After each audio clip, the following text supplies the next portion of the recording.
Sure. Hi, Meg, and hi, everyone. My name is Scarlett Mascarenas. My pronouns are she and her. I am the Senior Manager of Global Diversity Recruiting here at Stryker. I've been here for about 2 years now, a little under it. And for me, I'm a recruiter at heart. I've always been in recruiting.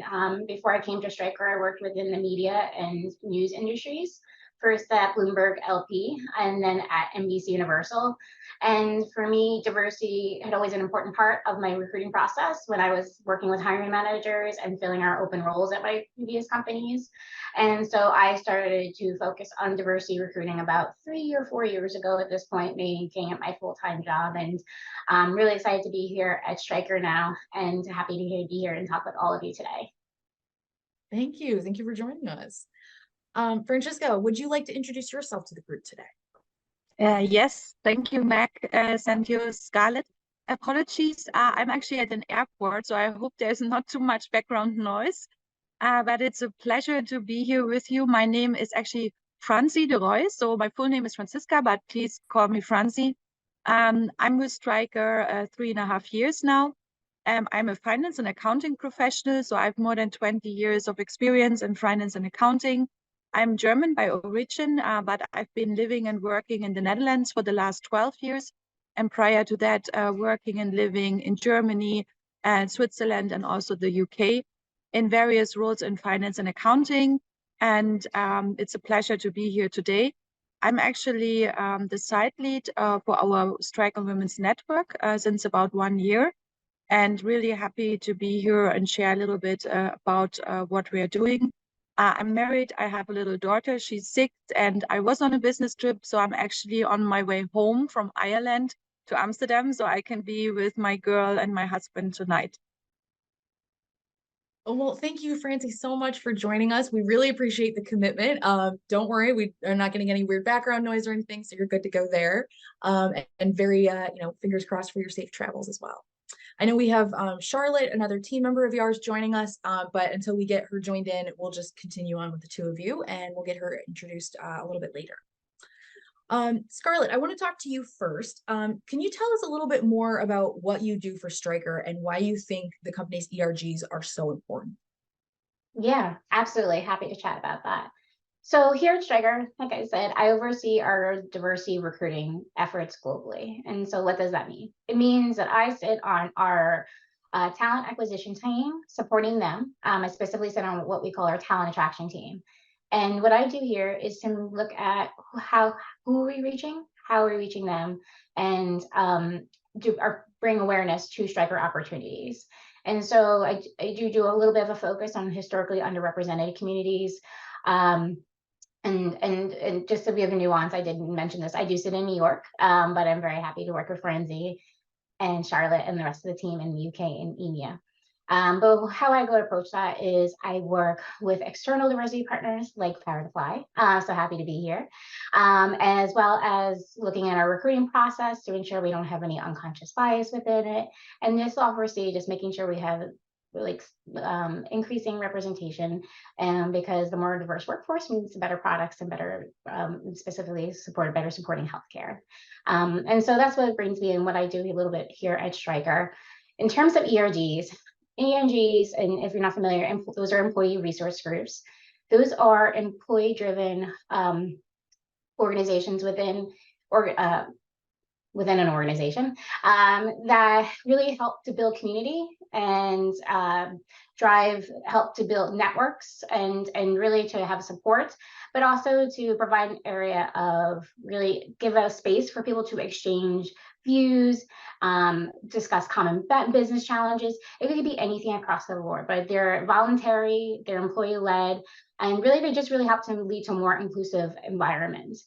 For me, I've always, and we have 9 ERGs here at Stryker, where we'll be talking about a little bit about our women's network today. We also have our veterans network. We have Somos, which is for our Hispanic community or allies, and just to name a few. And so the important piece for me as a recruiter, I always loved going and getting involved with ERGs to know about what they do day to day, because I think it's great to talk to candidates about it. for my own development, it's to have a support system and a community, and to be like Franzi was saying, I'm also a working mom, and so I have to be similar likeness and to understand that we're all facing the same challenges and how can or successes, and how can we work together to support each other and also to do great work here at Stryker.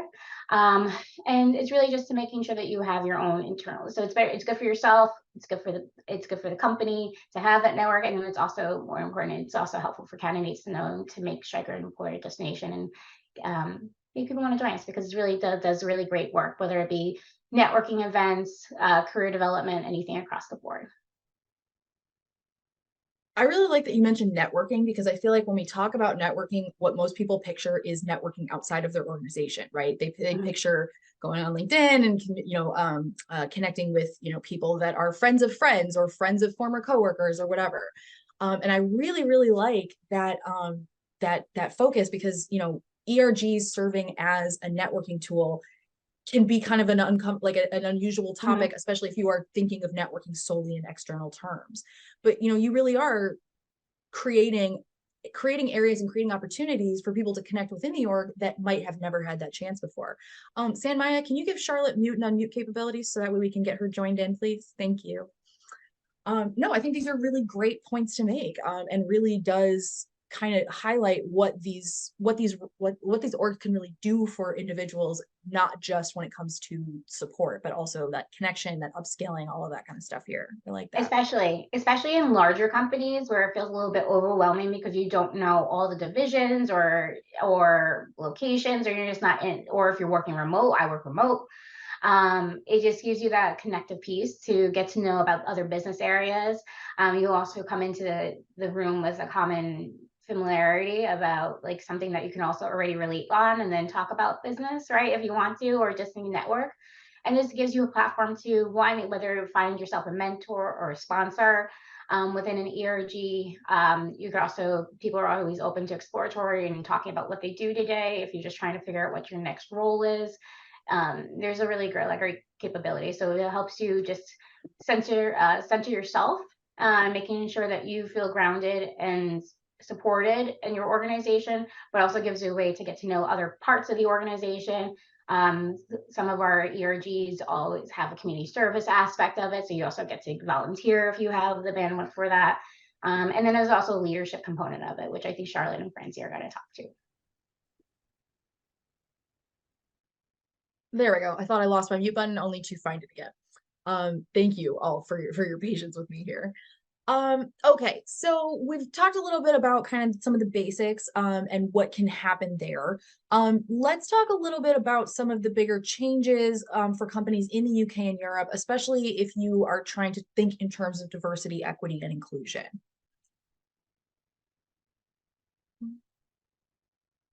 So sorry, y'all, I'm working in the background to try and get Charlotte some permissions as well. So apologies here. Thank you so much for your patience. There we go. Okay, so let's talk about some of those big changes. As companies in the UK are trying to think in terms of DEIB, what are some of the big changes that they should kind of be prepared to make, or should reasonably expect to make? I think it's about being open to change, right? And so in terms of organizations, to recognize that, like, listening to employees and to think more than you speak. I mean, that's very granular, right, from employee and just basic business capabilities. But I think there's such an opportunity just to listen to the voice of your employees. Like we do a lot of pulse checks here at Stryker to say how are employees feeling, and how can the company better support us and be satisfied. And so I think it's more of like just listening to employees, but also just trying to really create that inclusive and culture so everyone feels comfortable being their authentic selves. Mm-hmm. I mean, I think that's a huge hurdle, right? And I feel like when we have these conversations, there are people who understand the hurdles usually because they've experienced them. And then there are people who don't have any concept of the hurdles because they've never experienced them. And most of the people in their circle have not experienced them either. And so I think it is really important that we talk about this, because for people that have never gone through this, it's a completely like foreign topic, and it doesn't make sense, right? Because these are not people who've ever felt like they couldn't really bring their full selves to work. And so thinking about it in those terms, it's like, think about all the times that you come to work and you tell people, what you did over the weekend, the activity, like, oh, I went to Home Depot with my partner, and then we went to my kid's soccer game, and then we went and did this and that. And just imagine how many things that you have to edit out of what you're saying or just not talk about. And it's all of this, extra layers and challenges on top of other hurdles that are already existing in the workplaces, especially for people who have been historically marginalized or historically discriminated against or otherwise kept out of these spaces. That's Francie, do you agree? Go ahead, please, Scarlett. Sorry. I was going to say that's part of the reason why I was encouraged recruiters. And as a recruiter, I always talked about the ERGs and then during the hiring process, so that making sure that even if people don't think to ask the question, that the conversation comes up. But it's also great for people as they're interviewing, if this is something that's important to them, to ask the question, because it doesn't hurt. And it might have different labels at different companies, and because the organizations call them different things. But it really tells a lot about organization if they're established and how long they've been established and where they're at in their journey there. Yeah, I think that's huge. I mean, are there any other questions that people should think of when it comes to these things? Like is an ERG and ERG kind of across the board, or are there other further questions that people should ask when it comes to, are there ERGs? How long have they existed? Like, in what way are they supported? What kind of resources are given to the people that are in that group? Or is this a situation where the group is kind of bearing the brunt of all of the things that they need because there's not a ton of support there behind the ERG? This looks different at a bunch of different orgs, so very important to keep in mind. Yeah. All right, so let's kind of shift gears here and let's work around some of the more common misconceptions that you hear or that you've encountered when it comes to DEI.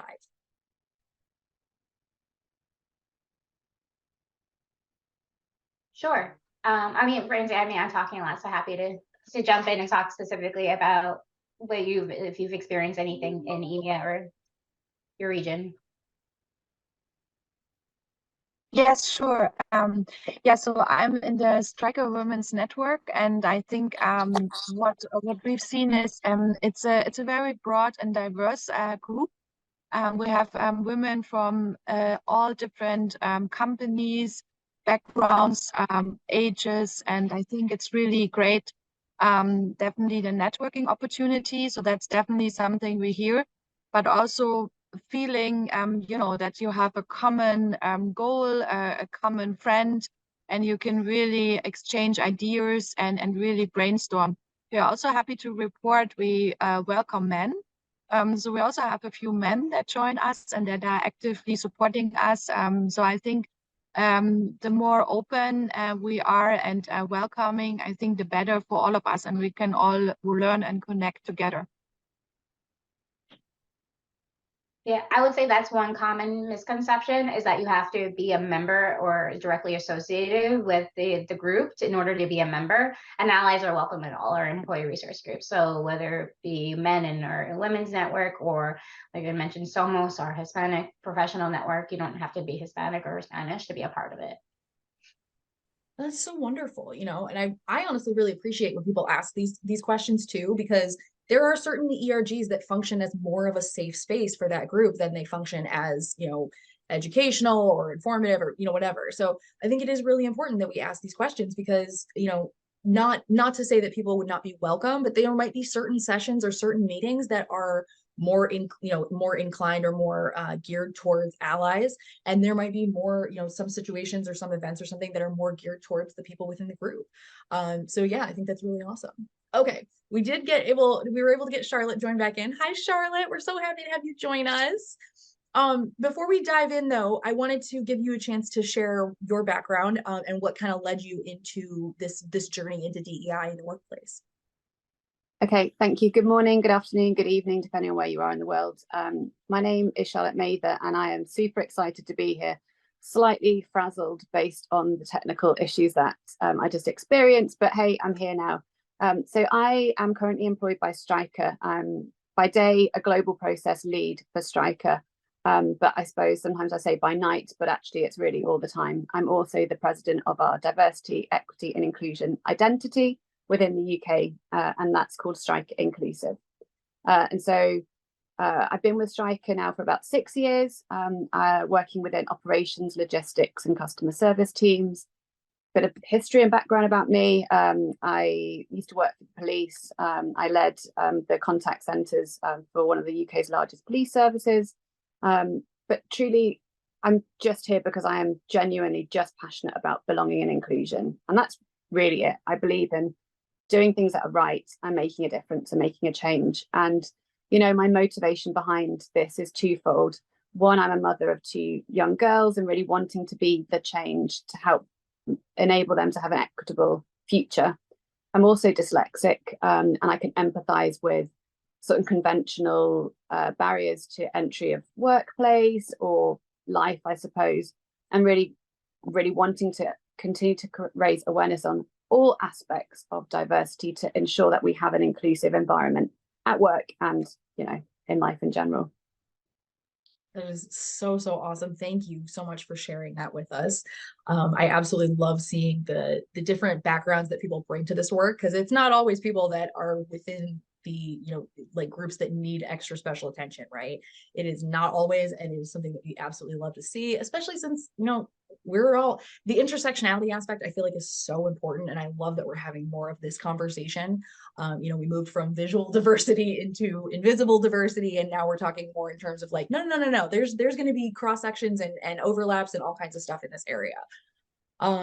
Okay, all right, I like this. Let's keep our question or kind of conversation going here.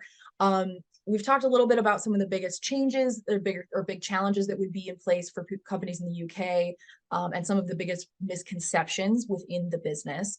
Charlotte, is there anything else you wanted to add to that discussion? Especially the biggest misconceptions. I think we had like just started that topic when we were able to get you in.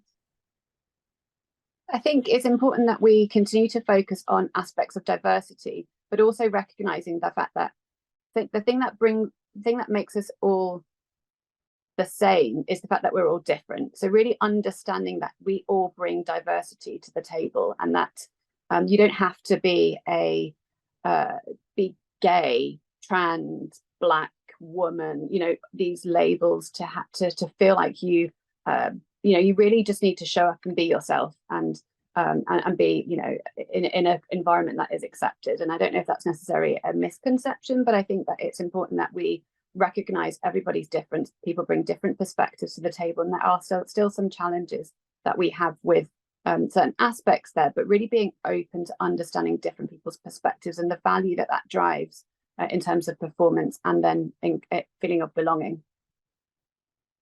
Yeah, of course.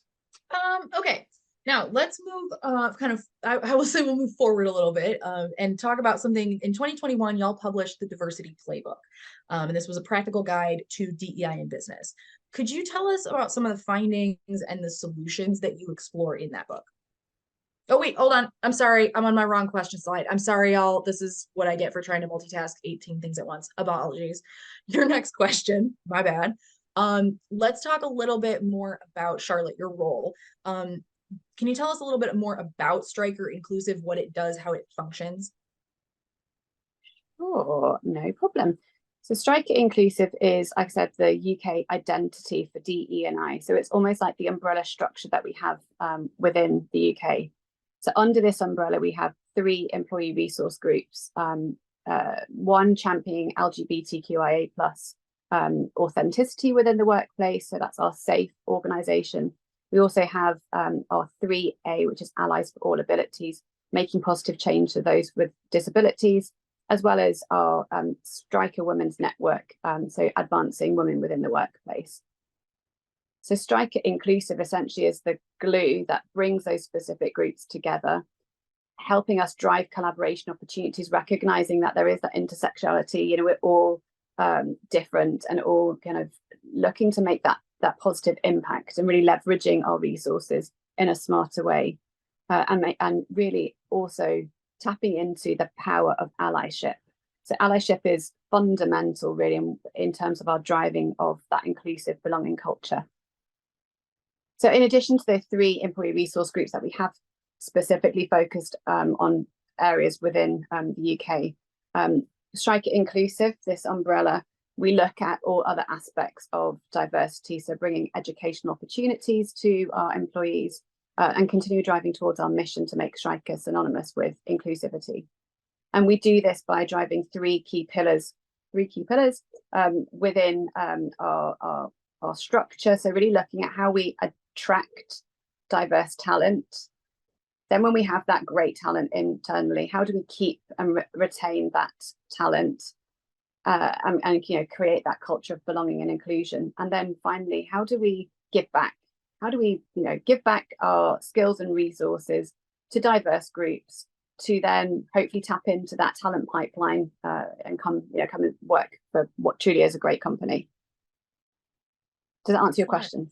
Yeah, I mean, of course it answers my question. Come on, y'all are absolutely like beyond prepared for today. So no, I think these are fabulous answers. Francie, I wanted to make sure we were able to ask you this question. Now, you are the country lead for the Stryker Women's Network for the Netherlands. Obviously, super, super awesome. Could you tell us a little bit more about the Returnity program, which, as I understand, has been rolled out in other parts of Europe since it launched, yeah? Yes. Yeah, thank you, Meg. Yeah, so the Returnity program was actually founded 1 year ago here in the Netherlands. And what this really is about is we wanted to really empower women and especially mothers. What it really is, we came up with the idea because one of the most life-changing moments in life is giving birth and actually becoming a mother, but then also leaving your workplace and coming back to your workplace. And we really wanted to make sure we empower women, we inform, but it's not only about the impacted mother-to-be, it's also about her team, the manager, and it's all about preparation, both for when you are leaving, but also when you are coming back. And I myself, like I said, have a young daughter. I know what it is. You are really worried and scared when you are leaving. But equally so, once you're coming back, you are actually trying to understand how you want to do this. So that was a group of very ambitious and smart employees came up with the idea. And what we did is we created a toolbox, which should really help both the employee, but also the manager to prepare for the leave and actually also prepare then for the return.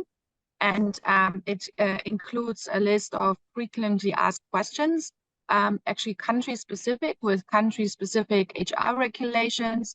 It includes a checklist for the employee, for the manager, and is really a great tool. And I'm happy to share, we celebrated 1 year anniversary actually last week. And we are also rolling this out in various countries within Stryker. And we are also leveraging that for our dads-to-be. So it's also for both moms and dads-to-be. And it's just a great tool to really help us and actually fostering this culture of inclusion, but also retaining our talent, because we really want to make sure that we can support all the way through this process. Yeah, no, I think this is wonderful. And it's one of those things that programs that you hear about that you're like, first off, why was this not always a thing, right? Like you're going to be leaving and you're going to be coming back. It makes like you're going to have a basic handoff doc and a play. Like these are things that happen, right? And then once you realize like, oh, probably the reason it hasn't been done is because it probably didn't affect many of the people making the decisions, and they probably didn't have concerns like this. So I love that we talk about this, because not only because this should be like the bar is on the floor, y'all. It really should not, like our expectations should be a little higher, but also by making a business case for it and a little bit making it everyone's problem, because it was everyone's problem before. Hopefully there's a little bit more of a mechanism in place there to build this into the culture and not just make it oh, isn't this so great that they do this, as opposed to yeah, your company doesn't do that. That seems like a bad planning on your move. Like, just prepare for these things. I love that it's being made more of a priority to give that support, not just because it's deserved, but because it has so many other ripple effects outward. Like if you can't care about it because you should care about people, at least care about it because it's going to impact you. So I think that's wonderful. I like that it's much more proactive, and definitely taking a time which like is full of fear for so many reasons. Let's take care of some of the stuff that's pretty easy. There are certain things you can put on a to-do list and cross them off. There's a lot of things that are not one of them when it comes to bringing new life into this world, but this is absolutely a place that it could be. So I love this. Okay. I was just going to that as well, Yeah, some of the other initiatives that what that we've been working on in the UK in terms of things that are truly impactful of not just women, but also employees and those supporting women. You know, menopause and perimenopause is a topic that impacts almost all females, female health, and that it really doesn't just impact female health, but also the engagement of that female and the retention of that female. And we've built out campaigns in the year, we've held events throughout the year to help us draw that awareness and educate all employees to how we can continue to support our talent with those associated topics to ensure that they can stay in the workplace. I also have some other examples I'd love to share in terms of the other activities we've been working on, but I also recognize we are coming up to time too. Well, actually, let's make that a good point here. So if people are curious, if they want to learn more about what Stryker has going on, where can they go? Where can they follow you? What should they their next move be if they want to learn more? Apply for a job at Stryker. I mean, that's the one where you're going to find out exactly what we do. I suppose I say that in jest, but genuinely, it is one of the best companies that I've ever worked for. It's a great company. Scarlett, you can probably answer in terms of whether they can go there. So the QR code here will take you to all our open jobs if you're interested, and then we will be at the virtual career fair tomorrow. So be sure to stop by. We do have members of our recruiting team, talent acquisition team, that will be there to talk and share more about our openings, our hiring process. But regardless, just make sure that you find an organization where you find your community, find your support, because they're out there and they do exist, and employee resource groups are a great way to start. Thank you, ladies, to all of you, Scarlett, Francie, and Charlotte. We really, really appreciate you taking the time for us. Francie, we wish you safe travels, and so happy to have gotten to spend time with each of you this morning. So thank you so much.